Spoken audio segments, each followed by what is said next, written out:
শুরু হলো সব খবর যমুনা টেলিভিশনের নিয়মিত আয়োজনে আপনাদের সবাইকে স্বাগত জানাচ্ছি আমি Faisal.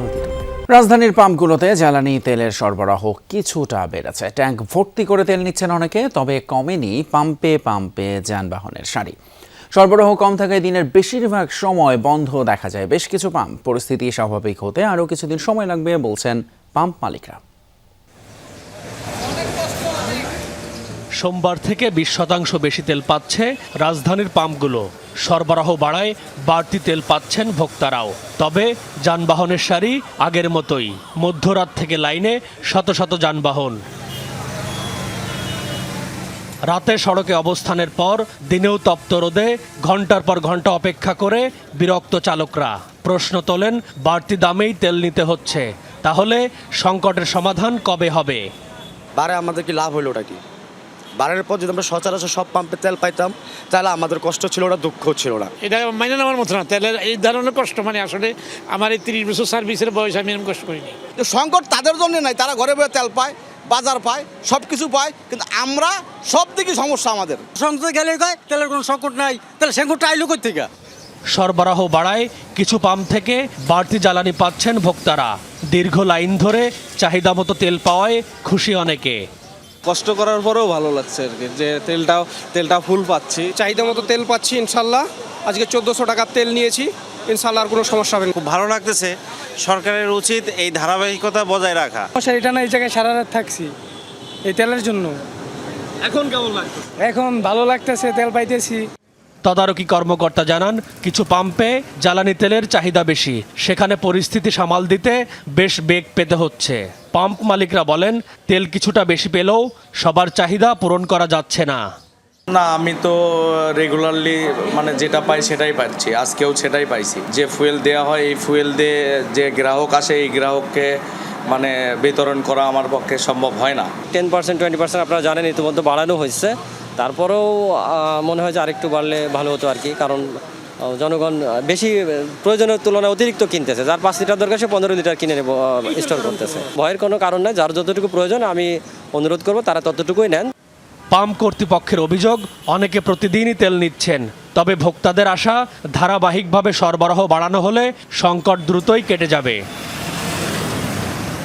M A Aziz, Jamuna news, Dhaka. জ্বালানি তেলের দাম বেড়েছে, সরবরাহ খানিকটা বেড়েছে, কিন্তু সংকট এখনও কাটেনি। এই জ্বালানি তেল সরবরাহের বিষয়ে আমরা আরও বিস্তারিত জানবো আমাদের সহকর্মীদের কাছ থেকে। প্রথমে যাচ্ছি উত্তরায় আমাদের সহকর্মী হাসিবুল করিম বিজয়ের কাছে। বিজয়, একটা জিনিস সংকট যেটা হচ্ছে যে দীর্ঘ লাইন এবং দীর্ঘ সময় লাগছে, সেই অবস্থা মনে করা হচ্ছিল কিছুটা কাটতে পারে। এখন কি অবস্থা জানাচ্ছেন, একটু দেখছেন জানাবেন। গ্রাহকদের ভোগান্তি কতটা কমলো? তিতুমির গ্রাহকদের ভোগান্তির কথা যদি বলি, সেটি কিন্তু এখনও রয়েই গিয়েছে এবং আমি এখন পর্যন্ত যে কয়টি পাম্পে গিয়েছি সব কয়টি পাম্পে আমি লম্বা লাইন দেখতে পেয়েছি। আপনি আমার পেছনে যদি দেখাই শুরুতেই, যে আপনি দেখতে পাচ্ছেন যে দীর্ঘ একটি লাইন রয়েছে, কিন্তু একটি স্বস্তির কথা হচ্ছে যে তেল পাচ্ছেন, গ্রাহক যারা রয়েছেন তারা তেল পাচ্ছেন। তেলের দাম বাড়ানোর পর থেকে তেলের সরবরাহ কিছুটা বেড়েছে, তবে সবাই যে আসলে তেল পাচ্ছেন তা না। তবে পাম্প মালিকদের সাথে কথা হয়েছে, যারা পাম্পের কর্তৃপক্ষ রয়েছে তারা বলছেন যে তারা মূলত আসলে যাদের কাছে ফুয়েল পাস রয়েছে, যারা মোটরসাইকেল চালক রয়েছেন, যাদের কাছে ফুয়েল পাস রয়েছে তাদের জন্য 1000 টাকার তেল, এবং যাদের কাছে আসলে ফুয়েল পাস নেই তারা আসলে 500 টাকার তেল পাচ্ছেন, এবং প্রাইভেট কারগুলোতে তারা তেল পাচ্ছেন 2 থেকে 3000 টাকা পর্যন্ত। তো এখন পর্যন্ত আমি এখন উত্তরার যে পাম্পটিতে রয়েছে, এই পাম্পটিতে তেল দেওয়া শুরু করেছে দুপুর 1টা নাগাদ থেকে। 1টার পর থেকে এখন পর্যন্ত তেল দেওয়া চলছে, এবং পাম্প কর্তৃপক্ষ আসলে যেটি বলছে যে তারা মূলত রেশনিং পদ্ধতি কেন অবলম্বন করছেন, কারণ লম্বা একটি লাইন তৈরি হয়েছে। অনেকেই অনেক সময় লম্বা লাইনে দাঁড়ানোর পরেও শেষ মুহূর্তে এসে তেল শেষ হয়ে যায়। সেই ভোগান্তি যেন আসলে না হয়, সেজন্য মূলত পাম্প কর্তৃপক্ষের থেকে আসলে তারা সিদ্ধান্ত নিয়েছে যে যাদের কাছে ফুয়েল পাস রয়েছে তাদেরকে 1000 টাকার তেল, এবং যাদের কাছে নেই তাদেরকে 500 টাকার বেশি এসে তেল দেওয়া হচ্ছে না, যাতে করে যারা আসলে লম্বা লাইনে দাঁড়িয়ে আছে তারা যেন সবাই তেল পায়, তাদের জন্য ভোগান্তিটা আসলে না হয়। তিতুমির, ধন্যবাদ হাসিবুল করিম বিজয়। রাজধানীর উত্তরা থেকে যোগ দিয়েছিলেন, জানাচ্ছিলেন সেখানকার ফিলিং স্টেশনের সবশেষ খবর। একটু ঢাকার বাইরের পরিস্থিতি আমরা জানবো। কুষ্টিয়া থেকে যুক্ত হচ্ছেন সহকর্মী রুহুল আমিন বাবু। বাবু, কুষ্টিয়াতে আসলে পাম্পগুলোর চিত্র কি এবং সেখানে তেল ঠিকঠাক মিলছে কিনা একটু বিস্তারিত জানাবেন।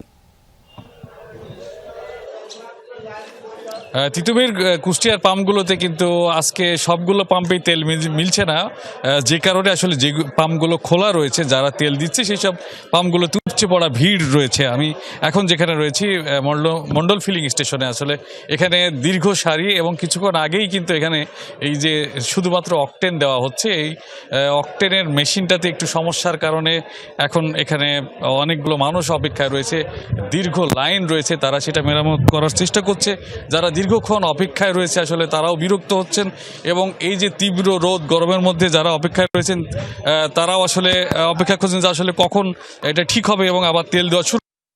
আর মূলত যে এই সংকটের বিষয় আসলে এখন পর্যন্ত যে দীর্ঘদিন অতিবাহিত হতে চললো, প্রায় মাসের অধিক সময়, আসলে এখন পর্যন্ত যে সঠিক এবং সুন্দর ব্যবস্থাপনার মধ্যে যে এইটা যে এই সংকট মোকাবেলা করা দরকার, আসলে সেটার জন্য যেসব ফুয়েল কাট করা হয়েছে বা অ্যাপস তৈরি করা হয়েছে, আসলে কোনো কিছুতেই সুরাহা মেলেনি। এবং আরও একটি বিষয় আমরা যেটা বারবারই লক্ষ্য করেছি এবং বারবারই বলেছি যে আসলে সাধারণ মানুষ যারা রয়েছে বা অনেক অসাধু ব্যবসায়ীরা যারা রয়েছেন তারা তেলের মজুত করেছে এবং পাশাপাশি আসলে আরও একটি সংকট তৈরি হয়েছে এই সংকটের মধ্যেই, সেটি হচ্ছে যে কৃষকদের জন্য যে ডিজেলের সংকট, অর্থাৎ প্রত্যন্ত অঞ্চলে কিন্তু যেসব চাষিরা রয়েছে যারা চাষবাসের সঙ্গে সম্পৃক্ত, তাদের যে ডিজেল সুবিধা দেওয়া দরকার যে পরিমাণ, তারা সেটিও পাচ্ছে না, এরকম ঘটনাও কিন্তু ঘটেছে। তিতুমির এই সব বিষয়গুলোকে আসলে খুবই গুরুত্ব সহকারে নেওয়া দরকার বলে মনে করেন সাধারণ মানুষ। তিতুমির, ধন্যবাদ রুহুল আমিন বাবু জানাচ্ছিলেন কুষ্টিয়া থেকে সেখানকার তেল সরবরাহের বিস্তারিত। জ্বালানির মূল্য বৃদ্ধি খাদ্যের দামের উপর কোনো প্রভাব ফেলবে না এমন দাবি করেছেন বাণিজ্যমন্ত্রী খন্দকার আব্দুল মুক্তাদির। জানান, অযৌক্তিকভাবে দাম বাড়ানোর চেষ্টা হলে বাজারে তদারকি বাড়াবে সরকার, এক্ষেত্রে ব্যবস্থা নেবে ভোক্তা অধিকার। বিকেলে সচিবালয়ে ব্রিফিংয়ে মন্ত্রী বলেন, আমদানি পরিস্থিতি এখন স্থিতিশীল আছে, গুটি কয়েক ব্যক্তির সিন্ডিকেটের হাতে 18 কোটি মানুষকে জিম্মি হতে দেয়া হবে না।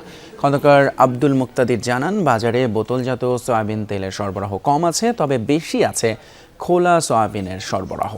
এক্ষেত্রে সমন্বয় প্রয়োজন। বর্তমানে মূল্যস্ফীতি 8.4% উল্লেখ করে বাণিজ্যমন্ত্রী বলেন, ধারণাবশত বাজার যেন ভুল পথে পরিচালিত না হয় সে ব্যাপারে সচেতন থাকতে হবে।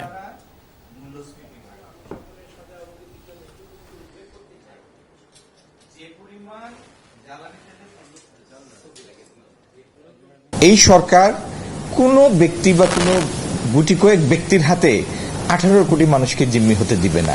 যদি মূল্যস্ফীতি ঘটেও এবং এটির অভিঘাত যাতে আমাদের প্রান্তিক জনগোষ্ঠী অনুভব না করেন, সেই জন্য সরকারের যে ইন্টারভেনশন, সেটা যথাযথ ইন্টারভেনশন করতে আমরা পিছপা হব না। চট্টগ্রামের খবর। চট্টগ্রামে দেয়াল লিখনকে কেন্দ্র করে ধাওয়া, পাল্টা ধাওয়া এবং সংঘর্ষে জড়িয়েছে শিবির এবং ছাত্র দলের নেতাকর্মীরা। বেলা 3:30টায় নিউ মার্কেট এলাকায় সিটি কলেজের সামনে শুরু হয় এই সংঘর্ষ। লাঠিসোঁটা এবং দেশীয় অস্ত্র নিয়ে সংঘাতে জড়ায় দুই পক্ষ। একে অপরকে লক্ষ্য করে চলে ইট পাটকেল ছোড়া। এতে আশপাশের এলাকায় ছড়িয়ে পড়ে আতঙ্ক। খবর পেয়ে ঘটনাস্থলে গিয়ে তাদের ছত্রভঙ্গ করে দেয় পুলিশ। তবে এখনও সিটি কলেজের সামনের সড়কে অবস্থান করছে এক পক্ষ। উভয় পক্ষের দাবি, হামলায় তাদের বেশ কয়েকজন গুরুতর আহত হয়েছে।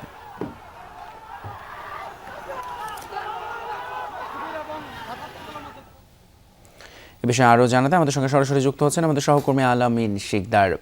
আলামিন, পরিস্থিতি এখন আসলে কেমন? যেরকমটা আমরা খবরে দেখছিলাম যে এক পক্ষ এখনো অবস্থান নিয়ে আছে, আইন শৃঙ্খলা পরিস্থিতি আসলে কি এবং সব মিলে কি দেখছেন বিস্তারিত জানাবেন।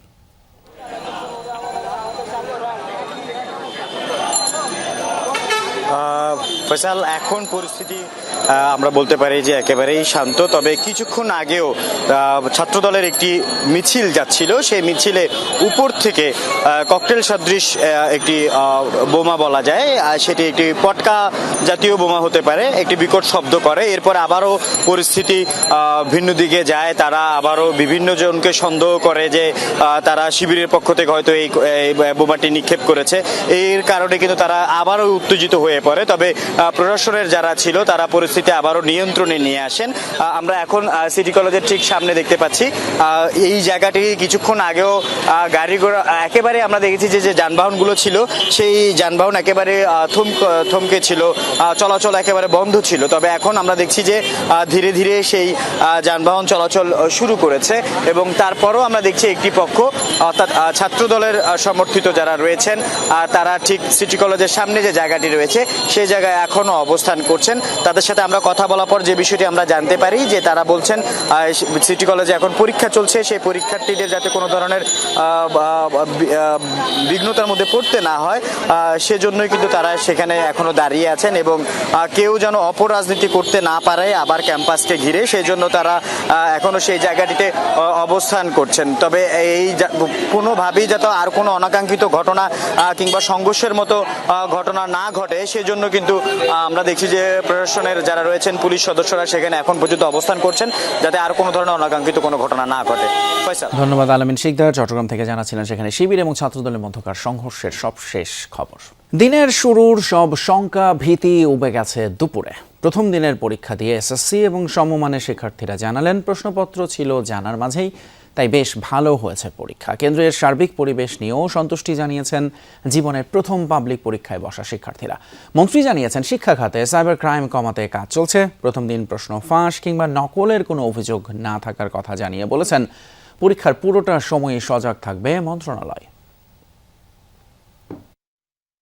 যেরকম এক্সপেক্ট করেছিলাম যেরকম কঠিন হবে কিন্তু তেমন কঠিন হয় নাই, ভালো হয়েছে। কোশ্চেন মোটামুটি ইজি হয়েছে। বাংলা প্রথম পত্র পরীক্ষার পর এমন স্বস্তি আর উচ্ছ্বাস।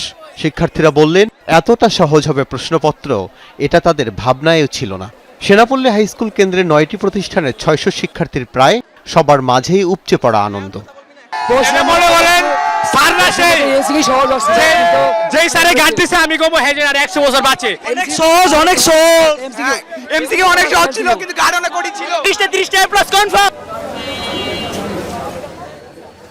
এর আগে সকাল 10টায় যখন পরীক্ষা শুরু হয় তখন চিন্তার ভাঁজ ছিল সবার মাঝেই। সকাল 8টায় বাড্ডা হাই স্কুলের সামনে শেষ সময়ের পড়াশোনা ঝালিয়ে নিচ্ছিলেন সবাই। তখনও চাপা আতঙ্ক শিক্ষার্থী অভিভাবকদের মাঝে।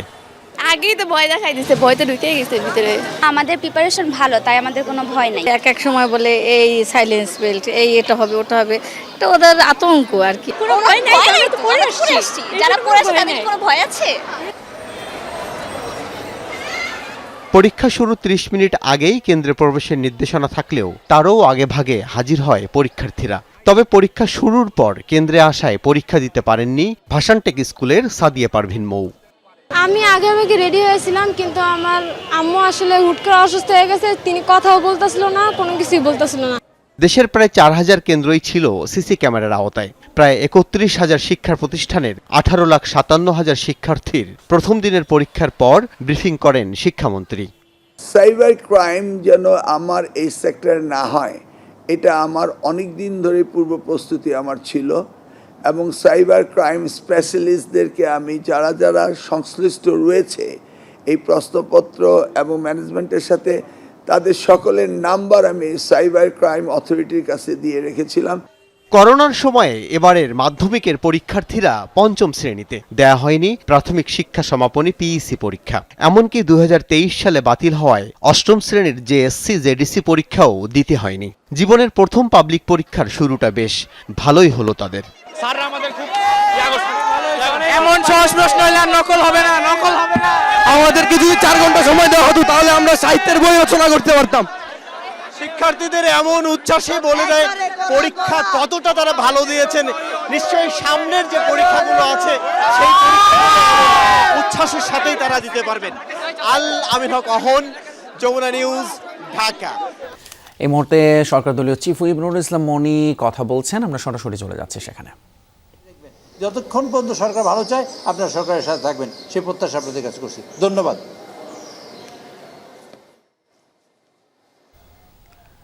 একেবারে শেষ মুহূর্তে আমরা তার বক্তব্যটুকু শুনছিলাম, নিশ্চয়ই পরে বিস্তারিত আপনারা রিপোর্টে দেখতে পাবেন। উদার গণতন্ত্রের পথে হাঁটছে সরকার, আর সেই লক্ষ্যেই সরকারের প্রতি সংবাদপত্রের সমর্থন থাকবে। সচিবালয়ে প্রধানমন্ত্রী তারেক রহমানের সঙ্গে সংবাদপত্রের মালিকদের সাক্ষাৎ শেষে কথা জানান নওয়াব সভাপতি মতিউর রহমান চৌধুরী। তিনি বলেন গ্রেপ্তার সাংবাদিকদের জামিনের বিষয়ে খোঁজ নেবেন বলে আশ্বস্ত করেছেন প্রধানমন্ত্রী। তথ্য প্রতিমন্ত্রী বলেছেন প্রতি 3 মাসে একবার সাংবাদিকদের সঙ্গে বৈঠক করবেন সরকার প্রধান। প্রধানমন্ত্রী সচিবালয়ে মন্ত্রিপরিষদ বিভাগে নিজ কার্যালয়ে পৌঁছার পর একে একে সেখানে আসেন বিভিন্ন মন্ত্রণালয়ের দায়িত্বপ্রাপ্ত মন্ত্রীরা। পরে ক্রয় সংক্রান্ত কমিটির সভাপতিত্ব করেন তারেক রহমান। প্রধানমন্ত্রীর সঙ্গে বৈঠক করেন সংবাদপত্র মালিকদের সংগঠন নোয়াবের নেতৃবৃন্দ। বৈঠক শেষে নোয়াব সভাপতি মানবজমিনের সম্পাদক মতিউর রহমান চৌধুরী জানান, অতীতের সরকারের মতো গণমাধ্যমের জন্য প্রতিকূল পরিবেশ তৈরি করবে না বলে আশ্বস্ত করেছেন প্রধানমন্ত্রী। প্রেস ফ্রিডমের কথা আমরা বলেছি, প্রেস ফ্রিডমে তিনি বলছেন যে আমি কাউকেই হস্টাইল করতে চাই না। এটা খুব ভালো কথা, কোনো রাষ্ট্রপ্রধান সরকার প্রধান এটা বলেন নাই। আমরা এটা ওনাকে স্মরণ করেছি যে আগের সরকারগুলো কি করেছে তিনি এটা জানেন সবই। উনি বলেছেন যে আমরা সেই পথে যাব না। সংবাদপত্রের স্বাধীনতা ও উদার গণতন্ত্রের পথে সরকার প্রধান নিজ অবস্থান স্পষ্ট করেছেন বলেও জানান নোয়াব সভাপতি। সংবাদপত্র হিসাবে আমরা গণমাধ্যম আমরা এই ব্যাপারে ওনাদের সমর্থন দেব। এই উদার গণতন্ত্রের প্রতি যদি হাঁটেন, গ্রেপ্তারকৃত সাংবাদিক যাদের বিরুদ্ধে বিভিন্ন মামলা আছে, তারপরেও তিনি শুনেছেন, তিনি বলছেন যে এই বিষয়টা আমরা আলোচনা করব, আমরা দেখব যে আসলে তারা বিনা কারণে তারা জেলে আছেন কিনা বা তাদের জামিন দেওয়া যায় কিনা, এই বিষয়টা তিনি তারা ভালোভাবে দেখবেন এবং এটা বলেছেন। সরকারের সঙ্গে গণমাধ্যমের যেন দূরত্ব তৈরি না হয় সেদিকে নজর আছে বলে জানান তথ্য প্রতিমন্ত্রী। নোয়াবের সাথে বা সাংবাদিক ভাইদের সাথে ওনাদের যে প্রতিনিধি থাকবেন তাদের সাথে 3 মাস অন্তর অন্তর বসার আমরা একটা শিডিউল করেছি। আগামী 3 মাস পরে অলরেডি বসার জন্য একটি তারিখ নির্ধারণ করা হয়েছে। তো আমরা 3 মাস পর বসে ওনাদের সমস্যার কথা বা আমাদেরকে যে ওনারা পরামর্শ দিবেন সেটা আমরা ওনাদের কাছ থেকে মাননীয় প্রধানমন্ত্রী শুনবেন। সংবাদ মাধ্যম শিল্পের নানা দাবির সঙ্গে তারেক রহমান একমত হয়েছেন বলেও জানান নোয়াব নেতৃবৃন্দ। সাইফুদ্দিন রবিন, যমুনা নিউজ, ঢাকা।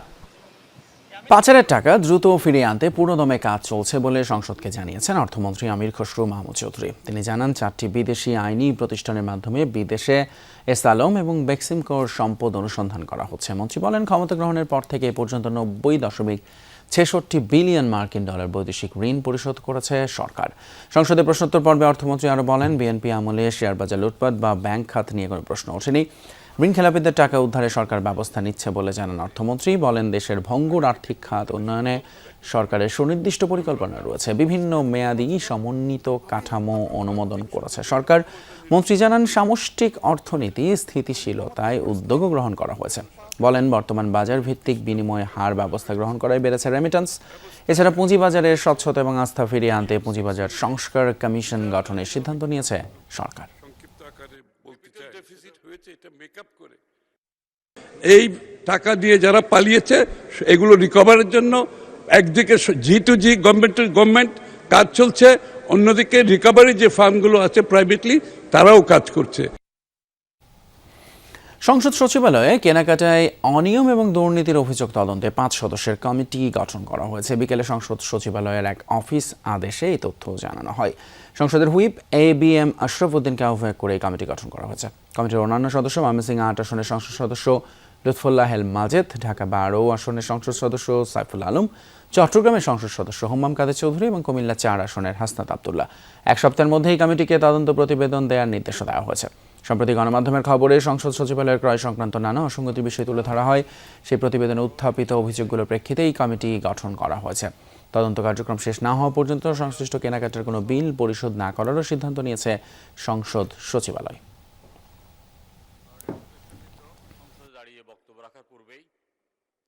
ত্রয়োদশ জাতীয় সংসদের সংরক্ষিত নারী আসনে মনোনয়ন দাখিলের সময় শেষ হয়েছে। বিএনপি জোটের 36টি, জামায়াতের 13টি এবং স্বতন্ত্র প্রার্থী হিসেবে 1 জন মনোনয়নপত্র জমা দিয়েছেন। বিকেলে রিটার্নিং অফিসার মঈনুদ্দিন খান ব্রিফিংয়ে জানান এই কথা। বলেন, এর বাইরে 3 জনের মনোনয়নপত্র পাওয়া গিয়েছে। 3 জন কোনো দল বা জোট থেকে দেয়নি। বুধবার বিকেল 2টা থেকে 4টা পর্যন্ত জামায়াত এবং স্বতন্ত্রদের মনোনয়নপত্র যাচাই বাছাই করা হবে। বৃহস্পতিবার যাচাই বাছাই হবে বিএনপি জোটের প্রার্থীদের মনোনয়ন। এর আগে মনোনয়নপত্র জমা দেওয়ার পর কথা বলেন বিএনপি নেত্রীরা।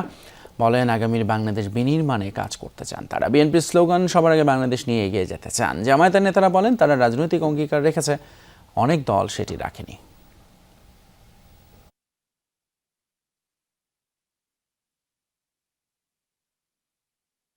মানুষকে খুশি করার জন্য যা যা করার দরকার আমি প্রত্যেকটি সেক্টরে কাজ করার চেষ্টা করব। অতীত থেকে আমরা এটা ধারাবাহিকতা এই নিয়ে আমি কাজ করতে চাই। আমরা কম্বাইন্ড তালিকা সাবমিট করেছি। এটার মধ্যে আর কোনো প্রতিদ্বন্দ্বী প্রার্থী থাকার সুযোগ নেই। রিটার্নিং অফিসারের এখানে বাছাই হবে 22 তারিখ থেকে 23 তারিখ। জামাতি ইসলামী এবং জোট স্বতন্ত্র আগামীকাল এবং বিএনপি এবং জোট এটা হবে পরের দিন। এবারে দেশের হাম পরিস্থিতির খবর। গত 24 ঘন্টায় হাম এবং উপসর্গ নিয়ে 3 জনের মৃত্যু হয়েছে বলে জানিয়েছে স্বাস্থ্য অধিদপ্তর, আর শনাক্ত হয়েছে 1347 জন। এদিকে গত 24 ঘন্টায় হাম এবং হামের উপসর্গ নিয়ে মহাখালী ডিএনসিসি হাসপাতালে নতুন ভর্তি রোগী 98 জন, আর মোট ভর্তি আছেন 460 জন রোগী। গতকাল সকাল পর্যন্ত সারা দেশে 15 মার্চ থেকে 3617 জনের হাম শনাক্ত হয়েছে। হামের কারণে মৃত্যু হয়েছে 38 জনের। হামের উপসর্গ 16,172 জন এবং হামের উপসর্গ নিয়ে মারা গেছেন 185 জন, আর সুস্থ হয়েছেন 13,258 জন রোগী। রোগীর স্বজনরা বলছেন, লক্ষণ দেখা মাত্রই তারা রোগীকে হাসপাতালে নিয়ে এসেছিলেন। এখন অনেকেই সুস্থ হয়ে বাড়ি ফিরছেন। অন্যান্য সরকারি হসপিটাল থেকে, ঢাকা মেডিকেল থেকে এখানে অনেক সুবিধা পাইছি এবং আমার বাচ্চাও আলহামদুলিল্লাহ সুস্থ হয়ে গেছে। আজকে হয়তো রিলিজ করে দিবে। আমরা ব্রাহ্মণবাড়িয়া একটা হাসপাতালে ভর্তি করেছিলাম, তো ওখান থেকে পরীক্ষা নিরীক্ষা করে দেখছে যে অবস্থা এরকম হামের লক্ষণ, তখন ওনারা আপনার ঢাকাতে ট্রান্সফার করে দিচ্ছে। তখন আমরা এসে এখানে ভর্তি হয়েছি। হামের প্রকোপ বিবেচনায় উচ্চ মাত্রার জ্বর দেখলেই আইসোলেশনে নেয়ার পরামর্শ দিচ্ছেন চিকিৎসকরা। একই সাথে দেশব্যাপী চলছে টিকা কার্যক্রম। সন্তানের জীবন রক্ষায় দ্রুত টিকা নিতে আগ্রহ দেখা গেছে অভিভাবকদের মাঝেও। প্রধানমন্ত্রীর তথ্য উপদেষ্টার দাবি, হাসপাতালে ভর্তি রোগীদের চিকিৎসার সরকার সর্বোচ্চ ব্যবস্থা করছে। গত 24 ঘন্টায় হাম ও উপসর্গ নিয়ে আরও 3 জনের মৃত্যু হয়েছে। এ নিয়ে সারা দেশে 15 মার্চ থেকে এখন পর্যন্ত মারা গেছে 223 জন। নতুন করে শনাক্ত হয়েছেন 1347 জন। হামের এই বেড়ে চলা প্রাদুর্ভাব ভাবিয়ে তুলেছে দেশবাসীকে। উচ্চমাত্রার জ্বর, কাশি, ফুসকুড়ি, মুখে ঘা এমন সব উপসর্গ দেখলেই বাবা মায়েরা সন্তানদের নিয়ে ছুটছেন হাসপাতালে। ঢাকার ডিএনসিসি হাসপাতালে রোগীদের স্বজনরা জানান, উপসর্গ নিয়ে কয়েকটি হাসপাতাল ঘুরে শনাক্ত করতে পেরেছেন হাম। শিশুদের পাশাপাশি আক্রান্ত হচ্ছেন বড়রাও। ফার্মেসি আছে, ওইখান থেকে ওষুধ নিয়েছি, খাওয়াইছি 2 দিন, জ্বর কমে না, পরে দিয়ে মুখে র্যাশ বের হয়েছে। ঢাকা মেডিকেল নিয়েছি, এরা ওইখান থেকে দেখা বলছে যে ওর তো হাম হয়েছে, ওর এই জায়গায় নিয়ে আসতে বলছে। পরে এই জায়গায় নিয়ে আসি। 4-5 দিন যাবত এরকম জ্বর, মানে জ্বর থামে না, আর হাম দিয়ে পুরো শরীর ভরে গেছে, চোখ লাল হয়ে গেছে। ব্রাহ্মণবাড়িয়া একটা হাসপাতালে ভর্তি করেছিলাম, তো ওখান থেকে পরীক্ষা নিরীক্ষা করে দেখছে যে অবস্থা এরকম হামের লক্ষণ, তখন ওনারা আপনার ঢাকাতে ট্রান্সফার করে দিচ্ছে। চিকিৎসকরা বলছেন, শরীরে ফুসকুড়ি আসার আগেই হাম ছড়াতে পারে, তাই উচ্চমাত্রার জ্বর দেখলেই রোগীকে আইসোলেশনে নেওয়ার পরামর্শ। র্যাশ আসার আগের 4 দিন কিন্তু হাম ছড়াতে পারে এবং র্যাশ আসার পরে 4 দিনও হাম ছড়াতে পারে। তো এই সময়টা মোট ক্রিটিক্যাল। এই জন্য দেখা যাচ্ছে বাসার মধ্যে হয়তো জ্বরের রোগী আছে, বা তাকে যদি আমরা তখনই আইসোলেট করে ফেলতে না পারি, তখন দেখা যায় এই রোগটা হয়তো অন্য বাচ্চাদের মধ্যে র্যাশ আসার আগেই সে ছড়িয়ে দিচ্ছে। এদিকে সোমবার থেকে দেশব্যাপী চলছে টিকা কার্যক্রম। স্থায়ী ও অস্থায়ী স্বাস্থ্যকেন্দ্রগুলোতে মিলছে টিকা। অভিভাবকরা বলছেন, হামের প্রাদুর্ভাব আঁচ করেই দ্রুত টিকা দিচ্ছেন শিশুদের। সব প্যারেন্টসরাই খুবই টেনশনে আছেন, সো এই জন্য আসলে দেরি করার কোনো সুযোগ নেই। রোডটা সামনে মাসে ছিল, কিন্তু জ্বর আসছিল, এজন্য ভয়ে এজন্য আগেই দিয়ে ফেলছি। যেসব বাচ্চাদের কার্ড হারিয়ে গেছে বা কার্ড নিয়ে আসতে পারে নাই, তারাও কিন্তু ক্যাম্পেইনের আওতায় তারাও টিকা পাচ্ছে। সচিবালয়ে এক প্রেস ব্রিফিংয়ে প্রধানমন্ত্রীর তথ্য উপদেষ্টা জানান, 5 এপ্রিল থেকে 20 এপ্রিল পর্যন্ত 26,50,039 জন শিশু ইতোমধ্যে হামের টিকা পেয়েছে। হাসপাতালে যারা ভর্তি আছেন তাদের চিকিৎসায় সরকার সর্বোচ্চ ব্যবস্থা নিয়েছে বলে দাবি তথ্য উপদেষ্টার। কিছুটা সময় টিকা দেওয়ার জন্য লাগবে। আগের দিন আমি বলেছি, এটা ইমিউনিটি বা তার শরীরে এটা প্রতিরোধ ক্ষমতা তৈরির জন্য কিছুটা সময় লাগবে। এর মাঝে হামের ক্ষেত্রে যেসব শিশু হাসপাতালে ভর্তি হচ্ছে তাদের চিকিৎসার জন্য এই সরকার সর্বোচ্চ ব্যবস্থা করেছে। ক্যাম্পেইনের আওতায় 6 মাস থেকে 5 বছরের কম বয়সী 1,80,00,000 শিশুকে টিকা দেওয়ার লক্ষ্যমাত্রা নিয়েছে সরকার। তানভীর সিদ্দিক, টিপু, যমুনা নিউজ, ঢাকা। ময়মনসিংহে শিক্ষার্থী হত্যা মামলায় 7 আসামিকে মৃত্যুদণ্ড দিয়েছেন আদালত। সেই সাথে 2 নারী আসামিকে 7 বছর করে সশ্রম কারাদণ্ড দেওয়া হয়েছে।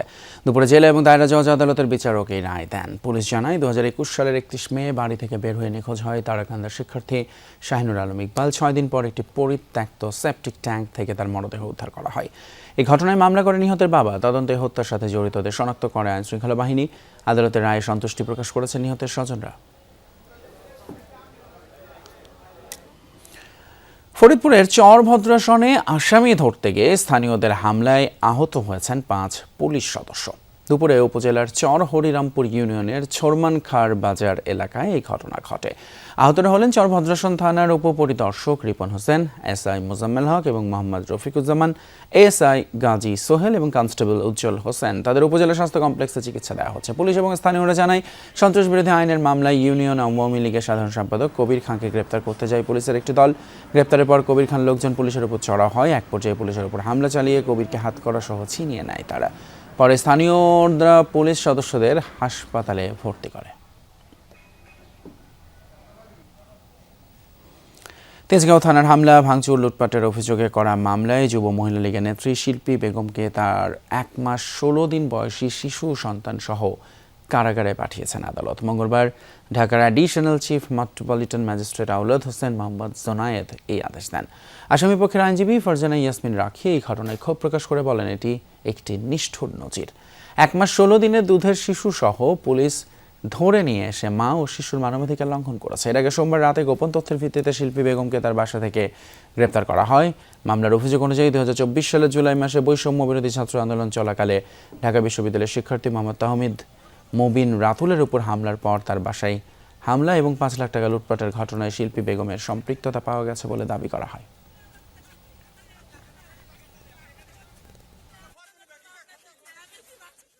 যেহেতু কারাগারে পাঠানো হয়েছে, আমরা পরবর্তীতে উচ্চ আদালতে যাব এবং এছাড়াও যেহেতু তারা শারীরিকভাবে অত্যন্ত অসুস্থ, তার শারীরিক যে চিকিৎসা প্রয়োজন, তাকে প্রয়োজনীয় যে ফলো আপ করা প্রয়োজন, এটা নিশ্চিত করার জন্য আমরা বিজ্ঞ আদালতে মেডিকেলের জন্য প্রেরণ করব।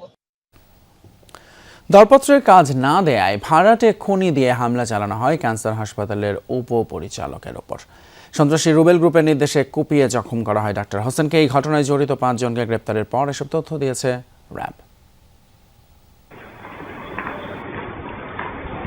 নিজ কর্মক্ষেত্র থেকে সোমবার দুপুরে বাসায় যাচ্ছিলেন জাতীয় ক্যান্সার গবেষণা ইনস্টিটিউট ও হাসপাতালের উপপরিচালক ডাক্তার আহমদ হোসেন।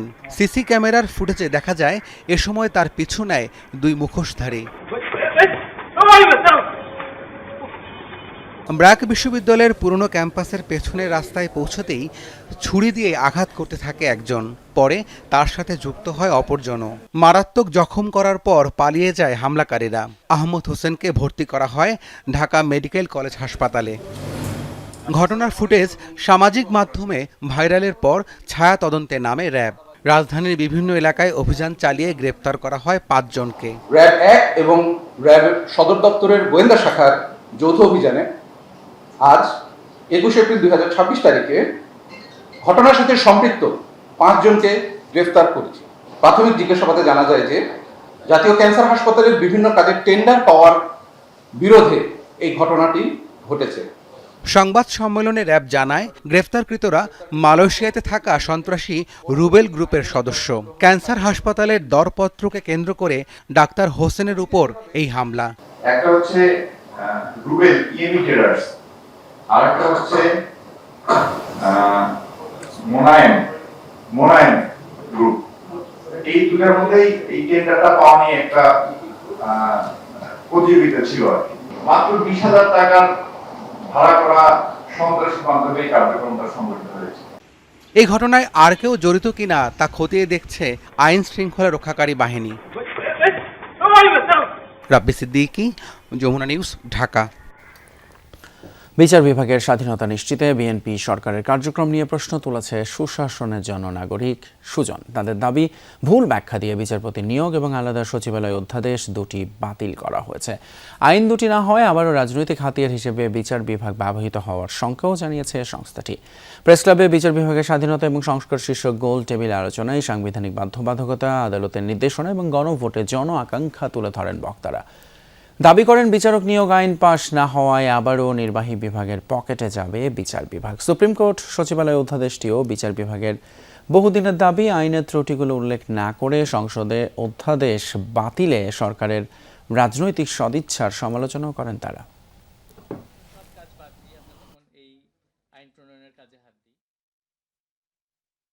অন্তর্বর্তীকালীন সরকার কয়েকটা অধ্যাদেশ করেছে বিচার বিভাগকে স্বাধীন করার জন্য। বর্তমান সরকার এগুলোকে অনুমোদন করে নাই। 2001 সালে আশ্বাস দিয়েছিল, আবারও আশ্বাস দিয়েছে তারা আরও উন্নত আইন, আরও ভালো আইন করে বিচার বিভাগের স্বাধীনতা নিশ্চিত করবে, বিচার বিভাগের সচিবালয় স্বাধীন সচিবালয় নিশ্চিত করবে। আমাদেরকে ওনারা আশ্বাস দিচ্ছেন, কিন্তু আমরা কি আশ্বস্ত হচ্ছি? চলতি অর্থবছরে 9 মাসে শুল্ক কর আদায়ে ঘাটতি প্রায় 1 লাখ কোটি টাকা। এনবিআর চেয়ারম্যান বলেন, ব্যবসার প্রসারের স্বার্থে কর বাড়ানো কমানো যায়, কিন্তু কর অব্যাহতির সংস্কৃতি থেকে যে কোনো মূল্যে বের হতে হবে। দুপুরে আগারগাঁও জাতীয় রাজস্ব ভবনে বাজেট নিয়ে সেমি কন্ডাক্টর আর ব্যাটারি শিল্পের বিভিন্ন সংগঠনের সাথে আলোচনা করে এনবিআর। এ সময় সংগঠনগুলো বৈদ্যুতিক এবং ইলেকট্রনিক্স পণ্য তৈরির কাঁচামালের উপর আমদানি শুল্ক কমানোর দাবি জানায়। পাশাপাশি লিথিয়াম এবং সোডিয়াম আয়ন প্রযুক্তিতে বিনিয়োগের জন্য কর অব্যাহতির তাগিদ দেন বক্তারা। এনবিআর চেয়ারম্যান বলেন, অব্যাহতি দেওয়া হলে কর আহরণ সিস্টেমে লিকেজ তৈরি হয়। রাষ্ট্রের স্বার্থেই রাজস্ব বাড়ানোর চাপে রয়েছে এনবিআর। ব্যবসা করবেন, ট্যাক্স দিবেন, তারপরে বাকিটা আপনি এক্সপান্ড করবেন, কিন্তু ট্যাক্স হলিডে দিতে হবে কেন? এই জায়গা থেকে আমাদের ব্যবসায়ীদের বাইরে দিতে হবে, কারণ আমরা আর এই এক্সামশন কালচার আর কন্টিনিউ করতে পারতেছি না, এবং এটার সাইড এফেক্ট অনেক বেশি। যখনই কোনো এক জায়গায় ট্যাক্স হলিডে থাকে তখন সব ব্যবসা ওই জায়গায় চলে যায়। এই জিনিসগুলো বুঝতে হবে, এগুলো কিন্তু লিকেজ তৈরি করে আমার টোটাল সিস্টেমে। এবারে জানবো হজযাত্রার খবর। চতুর্থ দিনের হজযাত্রা চলছে আজ। আমাদের সহকর্মী ফয়সাল মাহমুদ আছেন সেখানেই, সরাসরি জানাবেন তিনি আশকোনা হজ ক্যাম্প থেকে সেখানকার পরিস্থিতি। ফয়সাল, আজকে কটি ফ্লাইট আছে, কতজন হাজি যাচ্ছেন এবং ওভারঅল সার্বিক ব্যবস্থাপনা নিয়ে যদি হাজিদের কোনো অভিযোগ থাকে একটু সেগুলো জানাবেন।